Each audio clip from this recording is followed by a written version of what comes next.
Hello. Good to see you. Me llamo Amina, pero en la iglesia me llaman Grace. Gracias. Tiene sentido, ya verán por qué.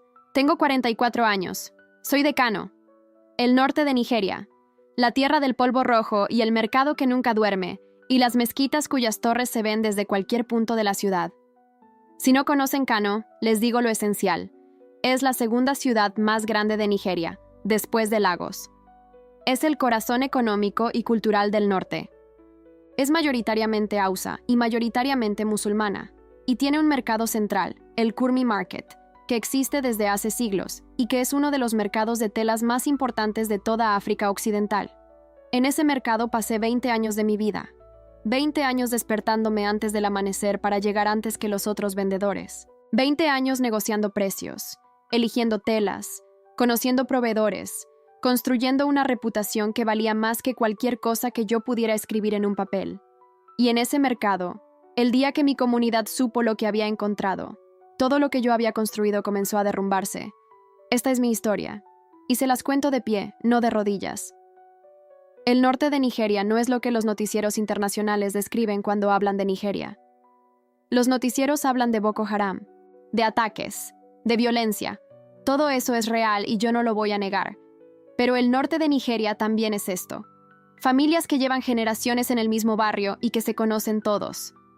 Mercados donde la negociación es un arte que se aprende de la madre. Mezquitas en cada esquina con el llamado a la oración que da estructura a los días. Cocina que mezcla el maíz y los cacahuetes y las especias del Sahel de maneras que no existen en ningún otro lugar del mundo. Una cultura hausa de siglos que tiene su propia literatura, su propia música, su propia manera de ser en el mundo. Yo crecí en eso. Fui parte de eso. Lo amo todavía, aunque lo que me hicieron fuera real. Mi familia era del mercado desde antes de que yo naciera. Mi madre vendía telas. Mi abuela vendía telas. Las mujeres de mi familia llevaban generaciones construyendo sustento en el mercado de Kano, con la disciplina silenciosa de las personas que saben que nadie te va a regalar nada y que las manos que no trabajan no comen. Soy la segunda de 5 hijos. Mi padre era maestro de escuela coránica, un hombre bueno, estricto con la fe y con el trabajo, que me enseñó el Corán de memoria desde los 6 años y que me enseñó también que una mujer con conocimiento y con trabajo no depende de nadie para vivir con dignidad. Eso fue el regalo más grande que me dio. No el dinero, la convicción de que yo podía. Empecé a trabajar en el mercado a los 16 años, al lado de mi madre. Aprendí de ella todo lo que hay que saber sobre telas, los tipos, las calidades, los precios justos, los proveedores que son de fiar y los que no. Aprendí cómo hablarle a una cliente que está mirando sin querer comprar todavía, cómo reconocer la tela de calidad por el tacto sin necesidad de mirarla, cómo negociar sin perder el respeto del otro. A los 21 años me casé con Ibrahim, un buen hombre, comerciante también. Tuvimos 3 hijos, Yusuf, que llegó cuando yo tenía 23, Mariam a los 25 y el pequeño Hassan a los 28. Ibrahim murió de malaria cuando Hassan tenía 2 años. Yo tenía 30. La muerte de Ibrahim fue el momento más difícil de mi vida hasta ese punto. No porque me dejara sin sustento, ya tenía el negocio que era mío, sino porque Ibrahim era un buen compañero y la vida sin él tenía un silencio que las telas y el mercado no llenaban. Pero yo tenía 3 hijos, y los hijos no esperan que la madre termine de llorar. Trabajé más, no desde la desesperación, sino desde la determinación. Fui expandiendo el negocio. A los 35 tenía 3 puestos en el mercado. Tenía 2 mujeres empleadas. Tenía proveedores en Lagos y en Accra que me mandaban telas que nadie más en el mercado de Kano tenía. Tenía una reputación que era el mejor activo que yo poseía. Me habían llamado la reina de las telas en el mercado. No lo digo con orgullo vanidoso. Lo digo para que entiendan lo que había en juego. En mi barrio, en Kano, vivía una familia cristiana, los Adeyemi. Eran Yoruba del sur, como muchas familias de la comunidad cristiana de Kano, que llegaron en las décadas pasadas por trabajo. Ruth Adeyemi tenía mi edad aproximadamente. Su marido trabajaba en un banco. Sus hijos eran amigos de juego de mis hijos en la calle. En Kano, la convivencia entre musulmanes y cristianos es una realidad cotidiana que tiene sus tensiones, pero que también tiene su historia. Hay barrios donde las 2 comunidades han vivido lado a lado durante décadas. Ruth y yo éramos vecinas de esa clase. Nos saludábamos. Nos prestábamos sal cuando se acababa. A veces tomábamos té juntas en la tarde. Lo que inició el proceso de mi historia fue una conversación que tuvimos un año después de que murió Ibrahim. Ruth me preguntó cómo estaba, no con la pregunta de protocolo social, con la pregunta real, la que espera una respuesta real. Le dije la verdad, que me sentía vacía, que rezaba 5 veces al día como siempre, y que Dios se sentía muy lejos. Que trabajaba y me dormía y me levantaba y volvía a trabajar, y que había algo en el centro de todo eso que no tenía nombre, pero que se parecía al hambre.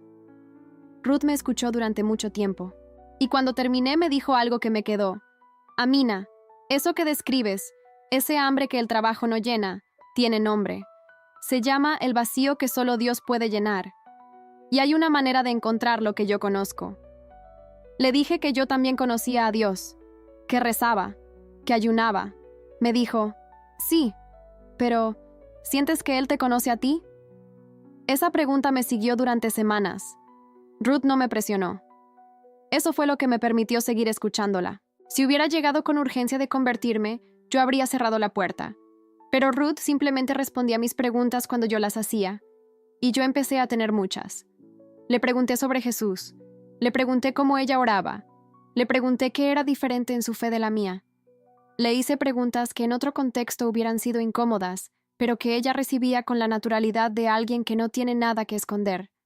Me prestó una Biblia en Hausa, en mi propio idioma. La guardé en el fondo del armario, debajo de las telas que tenía almacenadas en casa. No porque me avergonzara exactamente, sino porque en Kano una mujer musulmana con una Biblia es algo que genera conversaciones que yo no estaba lista para tener todavía. La leí de noche cuando los niños dormían. Empecé por los evangelios. Lucas primero, que fue el que Ruth me recomendó. Lo que me detuvo en Lucas fue algo que no esperaba. En Lucas 15, las 3 parábolas de lo perdido, la oveja perdida, la moneda perdida, el hijo pródigo. 3 historias sobre Dios que busca activamente lo que se perdió. No espera que lo perdido regrese solo, va a buscarlo. En el Islam que yo conocía, Dios espera. El que se pierde tiene que encontrar el camino de vuelta por sus propios méritos. Dios no corre. Dios no barre la casa buscando. Dios no sale al camino con los brazos abiertos. El Dios de Lucas 15 hace exactamente eso. Barre la casa. Carga la oveja en los hombros. Sale al camino. Ese Dios que busca llegó a algo en mí que el Dios que espera nunca había llegado. La noche que tomé la decisión fue una noche de agosto. Calor seco del norte de Nigeria, el tipo de calor que el viento de arena hace más pesado todavía. Mis hijos dormían. El barrio tenía la quietud de la madrugada. Había leído esa noche Juan capítulo 4. La mujer samaritana en el pozo. Una mujer con una historia que su comunidad juzgaba. Una mujer que va al pozo al mediodía, cuando nadie más va, posiblemente para evitar los ojos de las otras mujeres. Y Jesús está ahí, no accidentalmente, deliberadamente. Le habla, en un tiempo donde los maestros religiosos no hablaban con mujeres desconocidas en público. Le habla como a un igual, le pide agua, le ofrece agua viva. Y en el diálogo, sin acusarla, sin condenarla, Jesús le muestra que la conoce completamente. Todo lo que has dicho es verdad. Todo lo que has dicho es verdad. Conocido en lo más complicado de tu historia. Sin condena, sin distancia. Yo era esa mujer en algunos sentidos. Viuda, trabajando sola, con el peso de lo que había vivido. Y en ese pozo de Samaria había alguien que conocía mi historia completa y me ofrecía algo que no era juzgarme. Cerré la Biblia. Y en el silencio de mi cuarto, con el calor de agosto y el sonido de los niños respirando dormidos al otro lado de la pared, le hablé a Jesús, en Hausa, directamente. Le dije que había leído lo que decía sobre sí mismo, que el Dios que busca lo perdido, que habla con la mujer en el pozo, que llama por nombre, era el Dios que yo había estado buscando toda mi vida sin saber exactamente qué buscaba. Le dije que sí, con todo lo que implicara. Esa noche algo entró en ese cuarto que no estaba antes. Una paz que no era ausencia de problemas. Era presencia de alguien. La paz de Juan 14:27, la que no da el mundo. Dormí de una manera diferente esa noche, más profundo, como alguien que llegó a un lugar seguro después de un camino largo. Lo que siguió fue un periodo que requería de mí más cuidado del que era natural para alguien con mi carácter directo. Seguí yendo al mercado cada mañana como siempre. Seguí siendo Amina para todos. Seguí respondiendo al llamado a la oración de las maneras que no levantaran preguntas inmediatas. Por dentro era diferente. Oraba a Jesús cada noche. Leía la Biblia en Hausa en los momentos de privacidad. Tenía conversaciones cada vez más largas con Ruth, que se convirtió en la ancla de ese periodo. Ruth me conectó con su iglesia, una iglesia pentecostal en un barrio de la comunidad cristiana de Kano. La primera vez que fui fue un domingo temprano, con Ruth, usando ropa que no identificara claramente que yo era musulmana del norte. Esa primera visita fue desconcertante y reveladora al mismo tiempo. La música, la manera en que la gente cantaba con el cuerpo, no solo con la voz. El predicador que hablaba en yoruba mezclado con inglés y con referencias a la vida cotidiana, de una manera que hacía que las palabras del Evangelio se sintieran frescas y presentes. La congregación, que incluía personas de muchos trasfondos del sur y del norte. Y la presencia. La misma presencia que había sentido en mi cuarto de Kano estaba ahí también, amplificada por las voces que cantaban juntas. Me quedé al fondo durante semanas, observando, aprendiendo, procesando. En el mercado, las noticias viajan de una manera que ningún periódico puede igualar. Las mujeres que trabajan juntas durante años se conocen hasta el fondo, y cuando algo cambia en alguien, se sabe. No sé exactamente cómo se corrió la voz. Quizás alguien me vio entrando a la iglesia. Quizás alguien en mi barrio notó algo.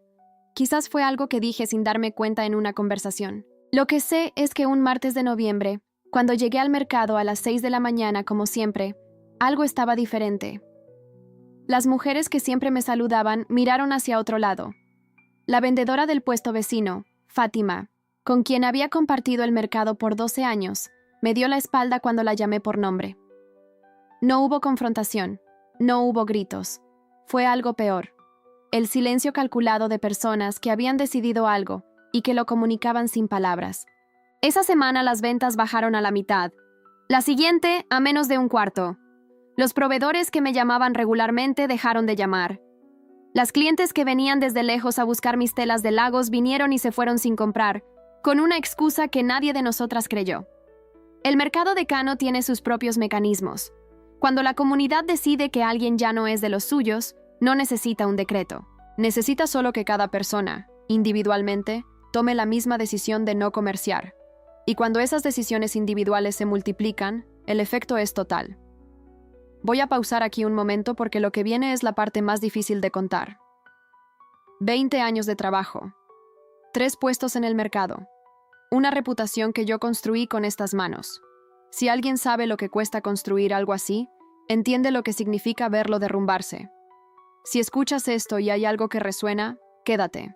Y si este video te llegó de alguna manera, suscríbete al canal y compártelo. Sigamos. 3 meses. Eso tardó el boicot en devastar lo que yo había construido en 20 años. No fue solo que dejaron de comprarme, fue que empezaron a advertir a otros. Las mujeres que llegaban de otros barrios eran informadas por alguien en la entrada del mercado. Los proveedores de Lagos recibían llamadas. El flujo de clientes que había sostenido mi negocio durante 2 décadas se secó de una manera que no podía ser solo coincidencia. Tuve que dejar de pagar a mis 2 empleadas. Eso fue uno de los momentos más difíciles. Zainab llevaba 8 años conmigo. Fátima 5. Mujeres que yo conocía, cuyos hijos conocía, cuyos problemas había ayudado a resolver en más de una ocasión. Tuve que decirles que no podía seguir pagándolas. Zainab se fue sin decir mucho. Fátima, antes de irse, me tomó la mano y me dijo en Hausa: Amina, lo que te están haciendo no está bien, pero yo tampoco puedo quedarme. Y se fue. No la culpo. Zainab tenía hijos que alimentar. Las consecuencias del boicot también las hubieran alcanzado a ellas si se quedaban. Hubo una noche, el segundo mes del boicot, en que hice los números. Mis ingresos no cubrían el alquiler de los 3 puestos. Tendría que dejar 2. Y si dejaba 2, el tercero solo no podría sostener la familia. Esa noche oré durante horas, no pidiendo que el boicot terminara, pidiendo fortaleza para seguir siendo quien era aunque costara todo lo material que tenía. Yusuf tenía 17 años cuando el boicot empezó. Mariam 15, Hassan 12. Tenía que decirles. No podía no decirles. Los niños notan cuando algo está mal, y si no se les da la verdad, inventan una versión que a veces es peor. Los senté los tres juntos una noche. Y les conté todo. No con elaboración teológica, con la sencillez de una madre que le habla a sus hijos desde el respeto de decirles la verdad. Les dije que había encontrado a Jesús, que creía que era el Hijo de Dios, que eso no significaba que despreciaba el Islam ni que los amaba menos, y que la razón por la que el negocio estaba sufriendo era que algunas personas en la comunidad habían decidido que mi decisión tenía consecuencias comerciales. Yusuf, el mayor, fue el que más reaccionó, no con rabia, con miedo. El miedo legítimo de un joven de 17 años que entiende las implicaciones de vivir en Kano con una madre que dejó el Islam. Me preguntó si estábamos en peligro, si tendríamos que irnos. Le dije que no sabía todavía todo lo que vendría, pero que lo que sí sabía era que lo que yo había encontrado era real y que no podía fingir que no era real. Mariam lloró. Hassan hizo preguntas sobre Jesús que me sorprendieron por su especificidad. ¿Por qué murió en la cruz? ¿Qué era la resurrección? ¿Por qué el Islam decía que no había muerto? Le respondí lo mejor que pude, con honestidad sobre lo que creía y con respeto por lo que ellos habían recibido como herencia. Lo que siguió en los meses de esa conversación fue un proceso en mi familia que tiene su propio tiempo y que no voy a describir completamente porque es la historia de mis hijos, no solo la mía. Lo que sí puedo decir es que ninguno de ellos se alejó de mí. El vínculo se mantuvo. Y eso fue la gracia más grande de ese periodo. En 4 meses perdí los 3 puestos del mercado, no de golpe. De manera gradual, como la marea que se retira y que va dejando expuesto el suelo debajo. Primero dejé 2. Luego el tercero ya no era viable. 23 años de trabajo. Desde los 16 años al lado de mi madre, hasta los 39 construyendo el negocio como mío, desaparecidos en 4 meses. No voy a decirte que eso no dolió. Dolió de una manera que tiene capas. El dolor económico, que era real y concreto. Teníamos que comer, los hijos tenían la escuela. El dolor del orgullo herido, porque yo era la reina de las telas, y ese título se había ido también. El dolor de las amistades rotas, de las mujeres con quienes había compartido el mercado durante años y que habían elegido el boicot sobre la relación. Pero también hubo algo que no se fue con el negocio. Y eso fue lo que me sostuvo. Cuando todo lo exterior se derrumba, descubres que tienes que no depende de lo exterior. Y lo que yo tenía era la presencia que había encontrado en mi cuarto de Kano una noche de agosto. Eso no lo puede boicotear ningún mercado. Job 1:21. Jehová dio, y Jehová quitó. Sea el nombre de Jehová bendito. Dios dio el negocio. Dios permitió que se fuera. El nombre de Dios es bendito de todas formas. No porque el dolor sea bueno en sí mismo, sino porque hay algo que ningún boicot puede quitar. En ese periodo la iglesia de Ruth fue mi ancla. No en el sentido de que me daban dinero, aunque la congregación sí hizo colectas para ayudarme en los meses más difíciles, sino en el sentido de que eran personas que conocían mi historia completa y que no se iban. El pastor de esa iglesia era un hombre del sur de Nigeria, el pastor Emanuel, con manos grandes y una voz que cuando predicaba llenaba el salón sin necesidad de micrófono. Era un hombre que había vivido sus propias versiones de pérdida y que predicaba desde la experiencia, no desde la teoría. El pastor Emanuel me dijo algo en una de nuestras conversaciones que llevé conmigo durante meses. Amina, Dios no te prometió que el camino sería fácil. Te prometió que no lo caminarías sola. Lee otra vez Josué 1:9. Josué 1:9. Mira que te mando que te esfuerces y seas valiente. No temas ni desmayes, porque Jehová tu Dios estará contigo en donde quiera que vayas. En donde quiera que vayas. En el mercado de Kano también. En el puesto vacío que ya no era mío también. En la casa donde los niños preguntaban cuándo las cosas mejorarían también. Dios estaba ahí, no resolviendo los problemas de golpe, estando ahí. Quiero pausar aquí y preguntarte algo directamente. ¿Cuánto vale lo que tienes? No me refiero a dinero, me refiero a lo que construiste, relaciones, reputación, trabajo de años. Y la pregunta real, ¿hay algo que valga más que todo eso junto? Yo creía que no, hasta que lo encontré. Si escuchas esto y algo se mueve en ti, escríbeme en los comentarios. Y si este video llegó a alguien que lo necesita, compártelo. Seguimos. Cuando los puestos del mercado se fueron, tuve que pensar diferente. No podía seguir en el Kurmi Market. El boicot era demasiado extendido ahí, pero Kano tiene más de un mercado. Y había mercados en barrios con mayor mezcla de comunidades donde mi historia era desconocida y donde podía empezar de nuevo. Empecé pequeño. Un puesto alquilado en un mercado del sur de Kano, en un barrio con más presencia de las comunidades del sur, de los Yoruba y los Igbo, que tienen una tradición comercial fuerte y que no estaban involucrados en el boicot del norte. Ese comienzo desde cero fue humillante en el sentido de que requería soltar el orgullo de haber sido la que era y ser la que estaba siendo. Y fue también liberador en un sentido que no esperaba.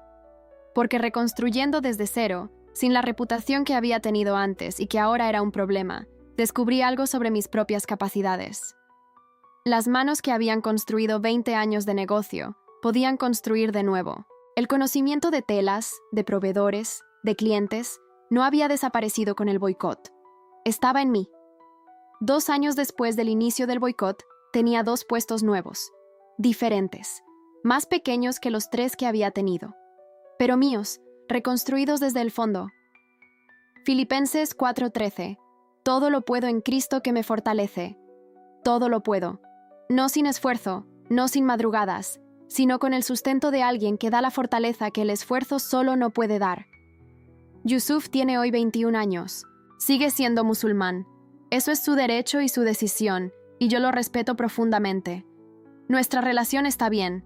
No perfecta, no sin tensiones, pero bien. Él sabe quién soy. Yo sé quién es él. Y el amor entre nosotros es más resistente que las diferencias religiosas. Mariam tiene 19 años. Es creyente en Cristo. No lo fue de golpe. Fue un proceso de varios años donde ella leyó, preguntó, buscó, y llegó por su propio camino a una decisión que es completamente suya. El día que me dijo que quería ser bautizada fue uno de los días más felices de mi vida. Hassan tiene 16 años y está todavía en ese proceso que los adolescentes tienen con la fe. Preguntas mezcladas con indiferencia, mezcladas con preguntas otra vez. Lo dejo tener ese proceso sin presión. La presión en estas cosas no ayuda. La presencia sí. Los 3 saben quién es su madre, y los 3 siguen siendo mis hijos. Eso es la gracia. Trabajo con telas. 25 años de mi vida pasando por mis manos la textura de diferentes tipos de tela. La seda que viene de Lagos y que tiene ese brillo que solo se nota con buena luz. El Ankara, la tela africana de estampados vibrantes que es específica de África Occidental y que cada diseño dice algo sobre la cultura que lo produjo. El Aso Oke, la tela ceremonial yoruba que se usa en bodas y en festividades y que tiene una rigidez estructural que no tienen las otras. El brocado que viene del norte de África con sus patrones geométricos que llevan siglos de tradición. Cada tela tiene su carácter, su manera de caer, su respuesta al cuerpo que la viste, su lenguaje específico. Hay algo que las telas me enseñaron sobre la fe que no aprendí en ningún texto teológico. La tela más valiosa no es la más rígida, es la que tiene la suficiente estructura para no perder su forma, pero la suficiente flexibilidad para adaptarse a quien la usa. La que no se rompe bajo presión, sino que cede y recupera. Eso es lo que quiero ser, lo que espero que mi fe sea.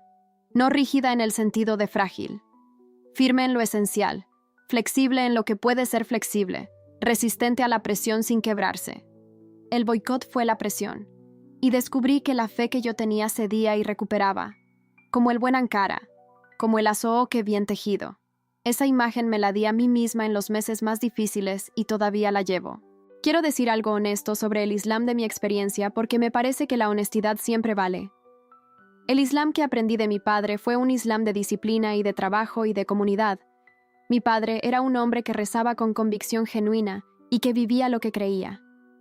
El Islam en nuestra familia no era solo identidad cultural. Había fe real en él. Eso lo llevo. La disciplina de la oración regular, que reformaté, pero no abandoné. El sentido de responsabilidad hacia la comunidad. El rechazo del individualismo absoluto en favor de una vida que reconoce que somos parte de algo más grande. Lo que el Evangelio completó fue la relación con Dios. En el Islam que yo conocía, Dios era el juez absolutamente justo cuya misericordia era real, pero cuyo acceso era mediante el cumplimiento. La relación era vertical en el sentido de que fluía desde arriba hacia abajo, según el mérito acumulado. En el Evangelio encontré una relación diferente. No vertical solamente. Horizontal también, en el sentido de que Dios vino al mismo nivel. Que el Hijo de Dios se hizo carne. Que Jesús tuvo hambre y sed y cansancio y llanto. Que Dios sabe desde adentro lo que es ser humano. Eso cambia la relación de una manera que no puedo describir completamente. Cuando oras a alguien que no solo te escucha desde arriba, sino que conoce desde adentro lo que es tener hambre, y tener miedo, y tener el negocio derrumbarse, la oración tiene un peso diferente. Quiero decir algo que me importa sobre Kano, y sobre la convivencia entre musulmanes y cristianos en el norte de Nigeria. El boicot que viví fue real.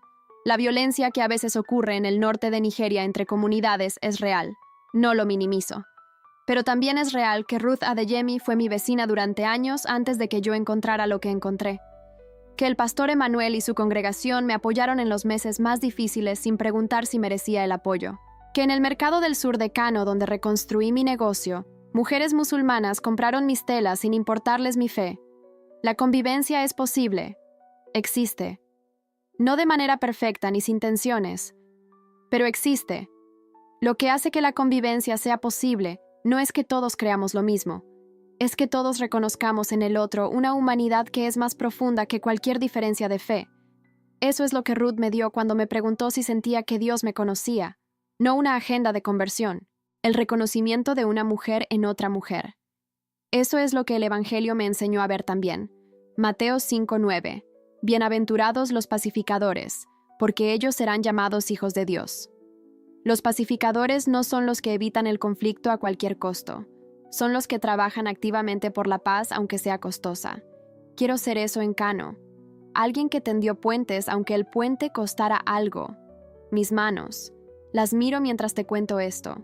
Son manos de trabajo. Tienen la textura de alguien que ha pasado telas entre los dedos durante 25 años. Tienen la dureza de los nudillos de quien negocia en el mercado desde las 6 de la mañana. Tienen una cicatriz pequeña en la palma derecha de una vez que la cuchilla para cortar tela se resbaló. Estas manos construyeron el negocio, y estas manos lo vieron derrumbarse, y estas manos lo reconstruyeron. Hay algo en el trabajo manual que conecta con la fe de una manera que el trabajo intelectual a veces no alcanza. Cuando corto una tela con precisión, cuando elijo el color correcto para una cliente que no sabe exactamente qué quiere pero que yo ya vi en sus ojos, hay una satisfacción que es al mismo tiempo práctica y algo más. Como participar en algo que fue diseñado para ser bello y útil. Génesis 1 dice que Dios vio lo que había creado y lo llamó bueno. Hay un Dios que hace cosas con las manos y las llama buenas. Y cuando yo hago algo con las mías y sale bien, siento que participo en algo de esa naturaleza. Mis manos son el lugar donde mi fe se hace más concreta, no en los textos teológicos, en el trabajo, en la tela que se corta bien, en el negocio que se reconstruye desde cero con disciplina y con la fortaleza que Filipenses 4 promete. Ibrahim murió en un martes de enero, malaria complicada. El hospital público de Kano hizo lo que pudo y no fue suficiente. Yo tenía 30 años, Hassan tenía 2, Yusuf tenía 7, Mariam 5. El duelo por Ibrahim fue de una clase específica que solo los que perdieron a alguien que era también el compañero de trabajo entienden completamente. Ibrahim no era solo mi esposo, era la persona con quien yo hablaba sobre los proveedores y sobre los precios y sobre las estrategias del mercado. Era el que cuando yo llegaba a casa agotada de las negociaciones, me escuchaba sin necesitar que yo lo tradujera a términos que él entendiera, porque él también vivía ese mundo. Sin Ibrahim, el negocio era completamente mío, y el silencio del hogar era completo también. Lo que hice con ese silencio fue trabajar más. No de manera sana, si soy honesta. Trabajar para no sentir, para tener algo que llenar cada hora del día, para no llegar a casa antes de que los niños durmieran, porque los niños dormidos no hacen las preguntas que yo no sabía cómo responder. Ese periodo de trabajo como anestesia duró varios años, y en ese periodo construí la mayor parte de lo que después se derrumbó. Los 3 puestos del mercado llegaron después de la muerte de Ibrahim, como si el dolor hubiera sido el combustible. No fue hasta que Ruth me preguntó si sentía que Dios me conocía, que me di cuenta de que llevaba años siendo conocida por todos en el mercado, pero no sintiéndome conocida por Dios. Eso fue el vacío que el trabajo llenaba, pero no curaba. Y lo que Jesús ofreció en Juan 4, en la conversación con la mujer en el pozo, fue exactamente eso: ser conocida, completamente, sin que el conocimiento completo produjera condena. El ankara es la tela más africana de las telas que vendo. Llamado también kanga o kitenge, según el país. Es la tela de los estampados coloridos que cualquier persona que haya visto imágenes de África Occidental reconoce inmediatamente. Lo que muchas personas no saben es que el ankara tiene un lenguaje. Los diseños no son aleatorios. Cada patrón dice algo. Algunos celebran nacimientos, otros acompañan duelos. Algunos son de bodas. Algunos expresan resistencia política. Algunos son simplemente hermosos. Pero todos dicen algo. Las mujeres de Kano saben leer ese lenguaje. Cuando una cliente viene a mi puesto y me dice que necesita tela para el funeral de su madre, yo sé qué diseños mostrarle. Cuando viene una novia a buscar tela para el vestido, yo sé qué colores son los que hablan de alegría nueva. Esa capacidad de leer lo que las personas necesitan sin que lo digan completamente es parte del trabajo del mercado. Es también parte de lo que, con el tiempo, reconocí que Jesús hacía en los evangelios: leer lo que las personas necesitaban antes de que lo dijeran completamente. La mujer en el pozo necesitaba ser reconocida. El leproso necesitaba ser tocado, además de curado. El ciego de Jericó necesitaba que alguien se detuviera. El ankara me enseñó a leer, y el evangelio me enseñó que hay alguien que nos lee a todos mejor de lo que nosotros nos leemos. Hay algo paradójico que aprendí del boicot que nunca hubiera aprendido de otra manera. El boicot fue la comunidad usando su poder para presionarme. Ese poder es real. La comunidad de un mercado, de un barrio, de una ciudad, tiene el poder de hacer que la vida sea muy difícil para alguien que se sale de sus normas. Eso no es solo teoría, es lo que viví.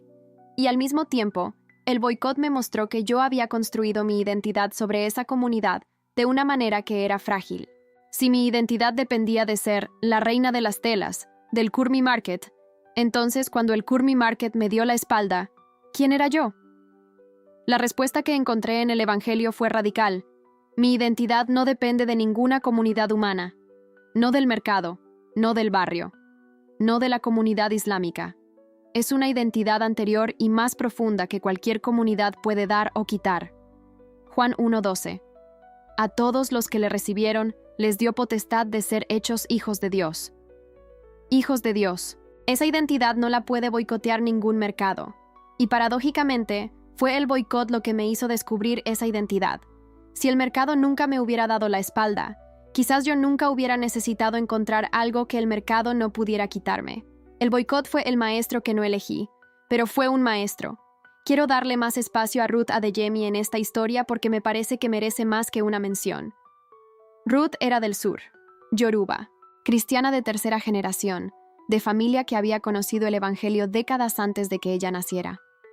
Para Ruth la fe era el aire que respiraba desde siempre, no una decisión consciente de su adultez.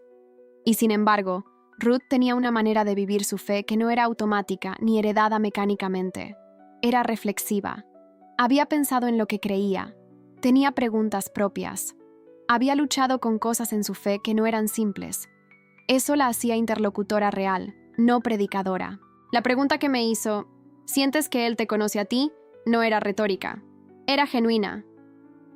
Ruth también había tenido que hacerse esa pregunta en algún momento de su propio camino. Me la hacía desde la honestidad de alguien que sabe lo que es buscar respuesta a ella. Y lo que Ruth hizo después de esa pregunta fue algo que valoró más que cualquier argumento teológico: estar presente.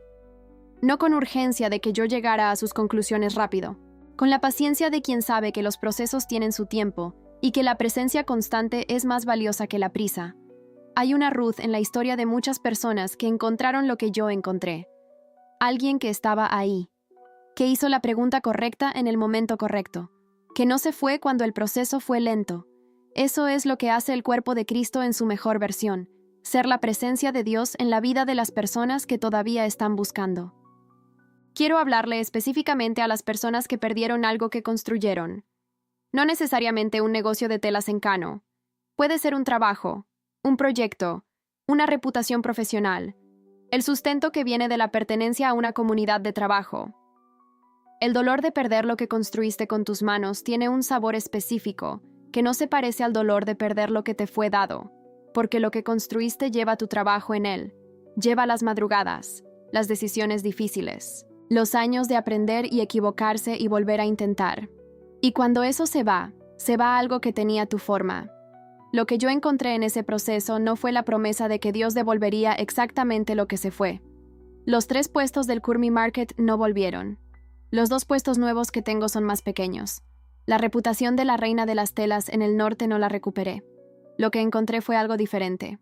La convicción de que lo que se fue no era todo lo que soy. Que hay algo en mí que el boicot no alcanzó. Y que ese algo es el fundamento desde el cual se puede reconstruir. Romanos 8:28. Y sabemos que a los que aman a Dios, todas las cosas les ayudan a bien, esto es, a los que conforme a su propósito son llamados. Todas las cosas, no solo las fáciles. El boicot también. La pérdida también. El puesto vacío en el Curmy Market también. No porque el boicot fuera bueno en sí mismo, sino porque en manos de Dios, incluso lo que fue hecho para dañar, puede convertirse en algo que forma. Viví de cerca la diferencia entre tener todo material y no tener nada material. Y lo que aprendí de esa diferencia tiene que ver con el dinero. El dinero es necesario. No voy a romantizar la pobreza. Cuando no podía pagar el alquiler de los puestos, cuando no podía comprar todo lo que mis hijos necesitaban, cuando tuve que decirle a Zainab y a Fátima que no podía seguir pagándolas, eso fue doloroso y real, y nada tiene de bueno en sí mismo. Pero lo que el boicot me mostró es que el dinero, cuando es el único fundamento, es el tipo de fundamento que desaparece cuando alguien decide boicotearte, y que hay un fundamento diferente que ningún boicot puede alcanzar. Jesús en el Sermón del Monte habla de esto en Mateo 6. No os hagáis tesoros en la tierra, donde la polilla y el orín corrompen, y donde ladrones minan y hurtan, sino haceos tesoros en el cielo. No como instrucción de pobreza voluntaria, como descripción de la fragilidad de los tesoros que dependen de factores externos para existir. Mi negocio de 20 años era un tesoro, y desapareció en 4 meses porque dependía de la aprobación de una comunidad. Lo que encontré en Jesús no desapareció cuando el negocio desapareció. Esa es la diferencia. El nuevo negocio que construí también puede derrumbarse. No soy ingenua, pero lo que lo sostiene no es solo el mercado. Lo que lo sostiene incluye algo que el mercado no puede boicotear. Quiero hablarle específicamente a las mujeres de negocios que escuchan esto. Las que construyeron algo con sus manos. Las emprendedoras. Las que conocen el peso de la responsabilidad de ser las que sostienen a otros. El trabajo que ustedes hacen es real y tiene valor. El sudor de las madrugadas en el mercado, las negociaciones difíciles, las decisiones que nadie más puede tomar por ustedes porque son el negocio. Todo eso importa. Y lo que yo encontré no les pide que dejen eso. El Dios del Evangelio no tiene problema con las mujeres que trabajan. Jesús tuvo mujeres en su círculo más cercano que eran independientes y que lo apoyaban con sus recursos propios. Lucas 8:1-3 menciona a mujeres que le servían de sus bienes. Mujeres con sus propios recursos, ayudando a sostener el ministerio de Jesús. No hay en el Evangelio ninguna instrucción de que las mujeres con negocios deben dejarlos. Hay en el Evangelio, sin embargo, la promesa de que el trabajo que tienen va más profundo cuando está apoyado en algo más profundo que el mercado. Lo que yo encontré no destruyó mi trabajo. El boicot destruyó mis puestos del mercado. Lo que yo encontré me dio la fortaleza para reconstruir. Esa es la diferencia. Hay un momento de esos meses que llevo conmigo de manera particular. La noche antes de dejar el tercer puesto del mercado, el último, fui al Curmy Market después de que cerró. El mercado de noche es un lugar diferente.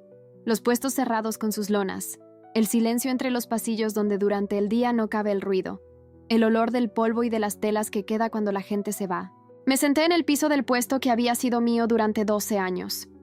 En el piso de ese puesto donde habían pasado mis manos miles de telas, donde habían sonado mis negociaciones, donde Zainab y Fátima habían trabajado a mi lado. No lloré. Eso me sorprendió porque esperaba llorar. En cambio, me quedé en silencio durante un rato largo. Y en ese silencio oré, no para pedir que el negocio volviera, para decirle a Dios que lo que había encontrado era más real que esas telas y esas lonas y ese puesto. Para decirle que si ese era el precio, ya estaba pagado y que no lo lamentaba. Y en ese puesto vacío en el Curmy Market de noche, sentí la misma presencia que había sentido en mi cuarto la noche de agosto cuando dije que sí. la misma paz que no da el mundo. No estaba en el puesto, estaba en mí, y se venía conmigo a donde fuera. Hoy tengo 44 años. Tengo 2 puestos en un mercado del sur de Kano, más pequeños que los 3 que tenía antes, pero creciendo. Tengo una empleada nueva, una joven del sur, que se llama Chidinma, y que tiene el hambre de aprender que yo tenía a los 16. Mis hijos están bien. Yusuf trabaja. Mariam estudia enfermería. Hassan está en el secundario y sigue haciendo preguntas sobre todo, que es exactamente lo que debe hacer. Sigo en la iglesia del pastor Emanuel. Me bautizaron 2 años después de que dejé el mercado del norte, en una ceremonia un domingo con toda la congregación y con Ruth, que lloraba más que yo. El nombre que me dieron en el bautismo fue Grace, Gracia, porque eso es lo que me sostuvo cuando el negocio se fue. No mérito propio, no fortaleza propia solamente. Gracia. Efesios 2, 8, 9. Porque por gracia sois salvos por medio de la fe, y esto no de vosotros, pues es don de Dios, no por obras, para que nadie se gloríe. Gracia. No lo que yo construí, lo que me fue dado. Y Grace soy. Con los 2 puestos nuevos y las manos que siguen cortando telas, y los hijos que siguen siendo mis hijos, y la presencia de Dios que no se fue cuando el mercado me dio la espalda. Parte 19c.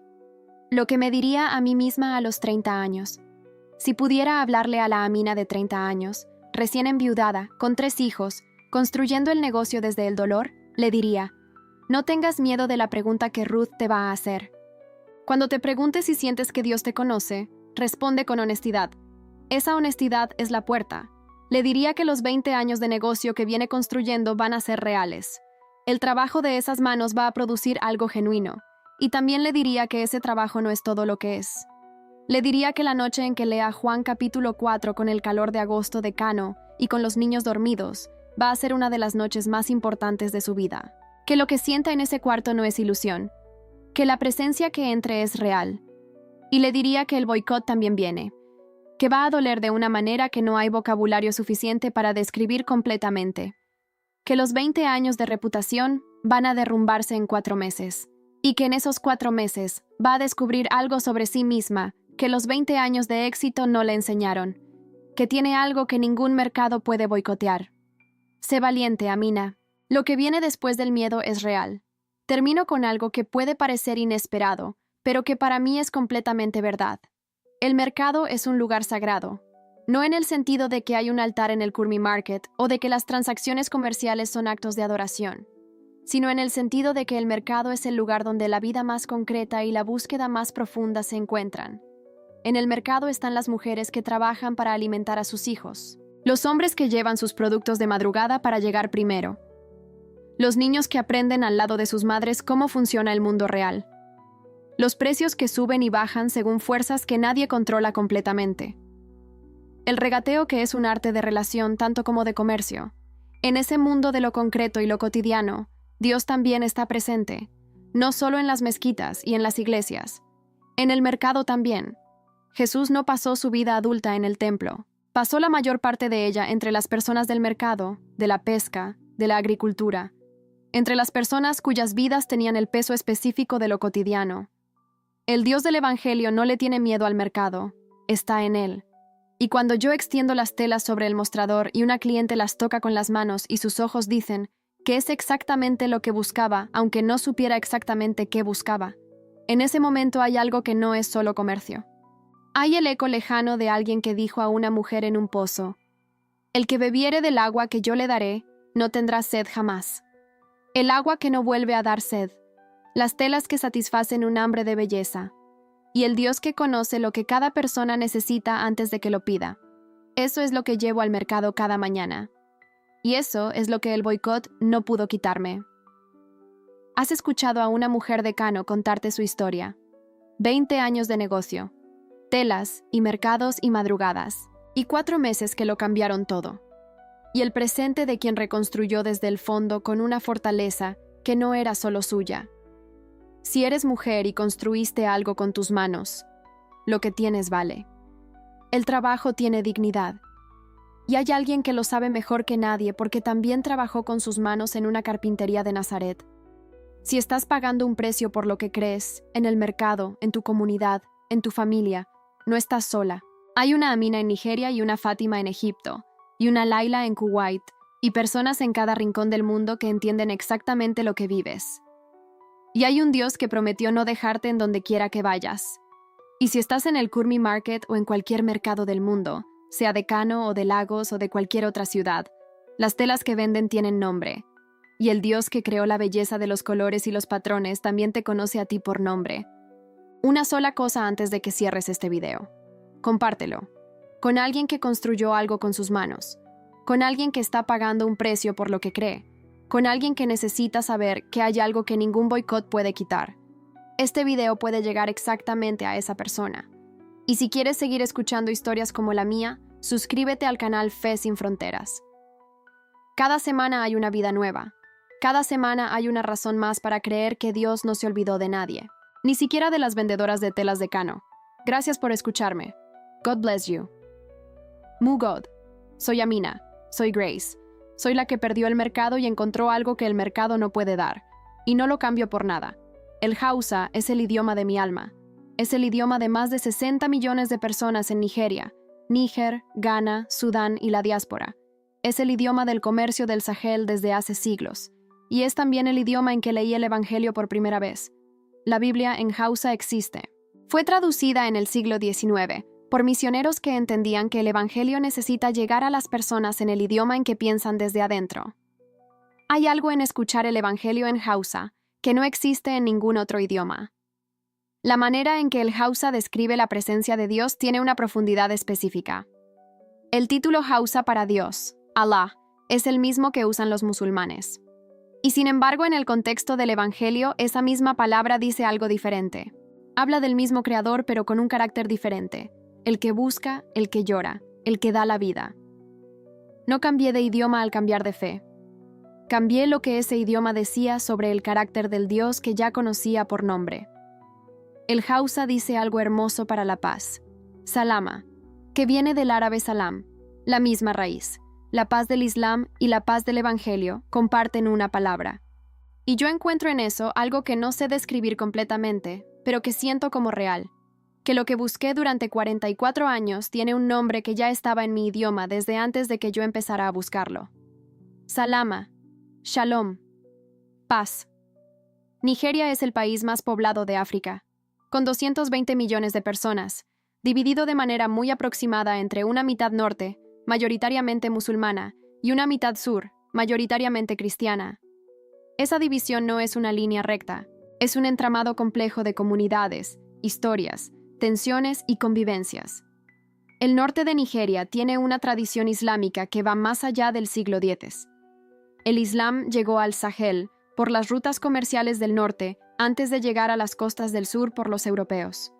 Eso significa que en Kano el Islam tiene raíces que llevan más de 1000 años.